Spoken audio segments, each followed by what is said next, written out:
Hey guys, welcome back to Miss Cheyenne's Shorty Recipes. Thanks again you guys for joining me for yet another quick and easy recipe. Merry Cookmas Day 19. Thank you guys again so much for continuing to join me for Cookmas, where I give you guys daily videos throughout the holiday season for the month of December. Trust me, it's not that easy to go ahead and do this, but I do this for you guys, so I totally appreciate all the love and support. For today's recipe, we're going to go ahead and make a quick and easy and pretty cheap weeknight meal or Sunday meal if you want to jazz it up. We're going to go ahead and make some spicy ranch chicken thighs. So as you know, chicken thighs, usually you can catch them on sale. I just caught a nice family pack on sale for less than $10. So it's always good to have those in your freezer. They are quick and easy to make. So we're gonna go ahead and take these bone-in chicken thighs and turn them into spicy ranch chicken thighs by using the Hidden Valley Ranch seasoning. This one is the spicy kind. You can use the other if you like. But in this case, we're going to kick these thighs up a notch and add a little spice. And we're going to bake these guys, so we're going to still get a nice and crispy skin, and it's going to be a flavorful chicken throughout. So hopefully you guys are ready for today's recipe. If so, please go ahead and leave me a thumbs up. Also, drop me a comment down below. Share this video out, certainly appreciate that. And if you have not subscribed to my channel, please go ahead, hit that subscribe button and the bell so you can be notified every time I drop a new video, especially during Cookmas. So let's go ahead and get started.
Alright guys, so here are the spicy ranch chicken thighs.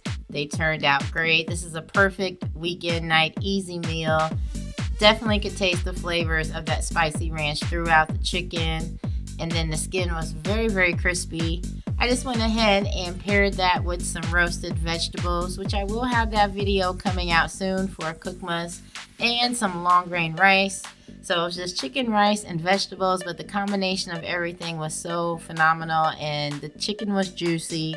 The vegetables were nice and crisp, yet still roasted at the same time. The flavors were very good, guys. Definitely give this one a try, especially if you do love some good old ranch with your chicken. So hopefully you guys did enjoy today's recipe. If so, please go ahead and leave me a thumbs up. Also, drop me a comment down below. Share this video out. Definitely appreciate that. And if you haven't subscribed yet to the channel, please go ahead, hit the subscribe button and the bell so you can be notified every time I drop a new video, especially during Cookmas. You guys take care and thanks for watching. Bye guys.